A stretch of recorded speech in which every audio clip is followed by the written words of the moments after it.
I wanted to share a few thoughts on Dr. Al Plechner's work of the endocrine immune imbalance. This is a really interesting immune complex disease that I was introduced to about 12 to 13 years ago. And my interest was high back then because I was using immune supplements already, and it was perplexing when I would have a sick animal, a dog with autoimmune disease or cancer, and I would use our immune support products, and I would get an unfavorable response or no response.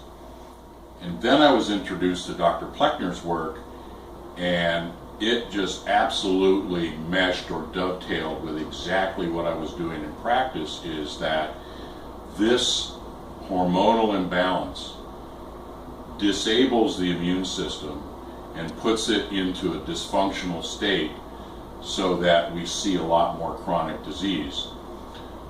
So with a Plechner imbalance, again, the endocrine immune imbalance is one way it's referred to. I tend to refer to as the hyperadrenal estrogenism, whereby in these animals they have a high level of adrenal estrogen that dysregulates the function of their immune system and dysregulates their thyroid function. What animals do I look for that may have an underlying disease process like the Plechner imbalance?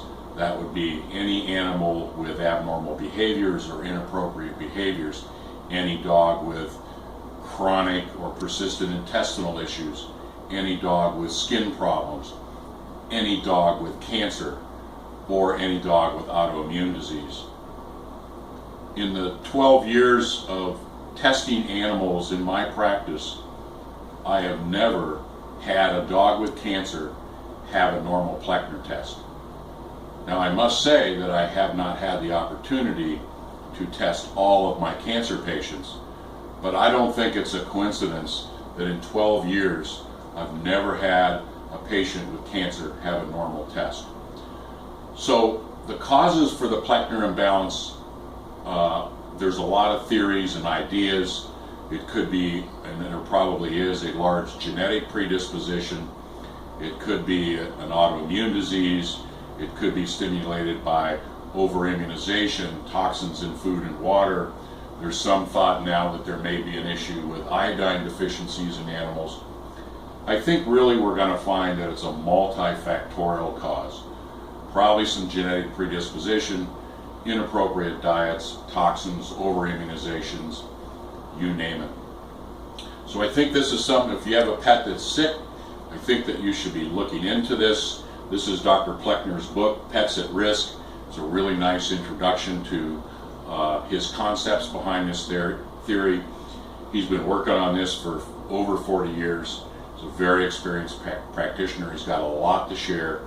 And what's really interesting is there's some really new research coming out in 2016 about the Plechner imbalance on the human side and a lot of chronic disease. So we'll probably have some more videos about this. There's some links on the website. And remember that the Plechner imbalance and immune therapy, they go hand in hand.